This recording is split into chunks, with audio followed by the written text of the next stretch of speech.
Gillian. Woo! I'm here to talk about my play Last Queen of Scotland, and I'm going to talk a little bit about the research that led me to write that play. It's about Idi Amin, and obviously this was one of the first books that I read about him.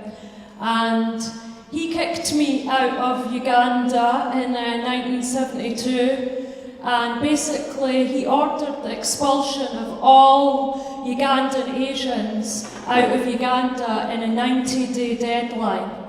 But he also took all the possessions, from minor things like photographs. This is my gran. No, it's not my gran. I was just saying that because all Indian people know each other. I find that funny. Right? No, it's my mum. No, it's not.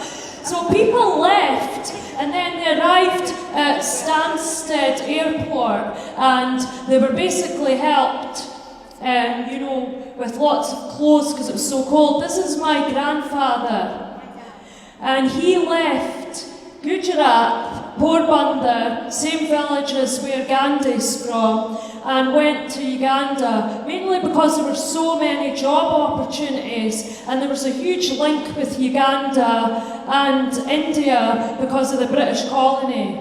So there was a movement there. This is a critical sort of piece of paper, if you think about it. It changed everybody's lives. What you had in your passport if you were a British protected citizen. So 40 years after the expulsion, there was a lot of talks that went on all around the country, and I attended the Exodus Symposium in London, and I met a lot of people, prominent Ugandan Asians there, who were talking about life since the expulsion. And one of the people I met is Giles Gordon there, who wrote The Last King of Scotland, so that was quite a privilege to meet him. Yasmin Brown, who's a well-known writer. I spoke to Giles about a play, and he was so supportive, and he was like, yeah, totally. Get Idi Amin and put him in Dundee, in the streets of the Stobie and that. And I was like, yeah. Another critical thing about the play was going to Uganda. So I went there, and I was looking for my dad's old shop and trying to find the businesses that he owned, and it was quite difficult.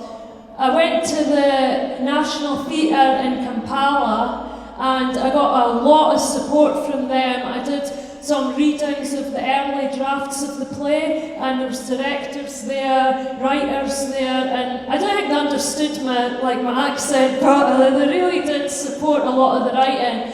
Mira Nair, who's a famous film director based in America, and her husband, Mahood, wrote From Citizen to Refugee, and he's a professor and was also expelled at the same time as me, so it was great to speak to them about their experiences of the expulsion.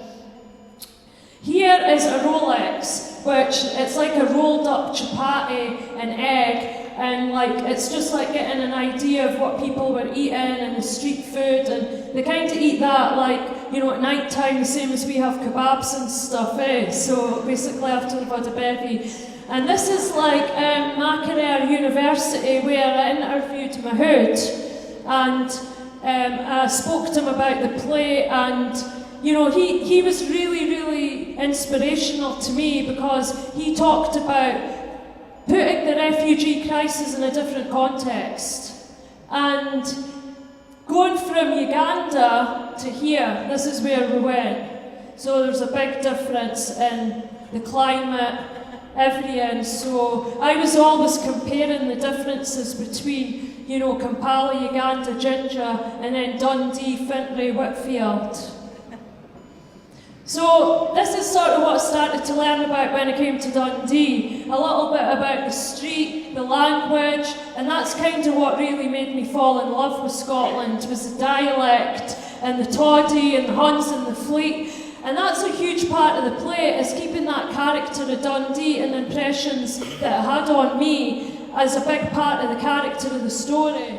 And here's another scene which was basically the way Dundee looked when we arrived. in the 70s. And again, that kind of just made me compare what life could have been like if we'd stayed in Africa. This is one of our houses in Ginger, and I think this is one of the houses that my dad rented out. So it took us a long, long time to find it because so much had changed in the streets and the people, but I felt really proud of myself to actually get to that point and actually see the house, and you know, it was a good feeling. One of the first places we arrived when we came to Britain was an old army barracks which housed a lot of the refugees, and this one was in Westmoreland, Kent.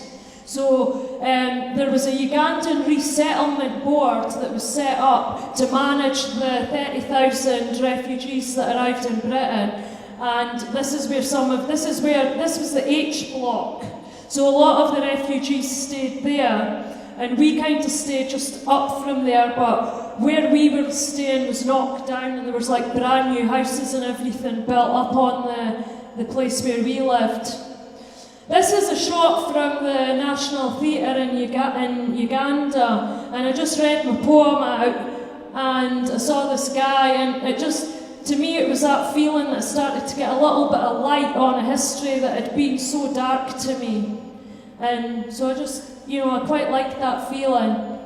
So Last Queen of Scotland's on at Dundee Rep and Edinburgh Fringe this summer, and basically, if I could say something Idi Amin, I'd be like, Last King of Scotland, what do you know about Scotland?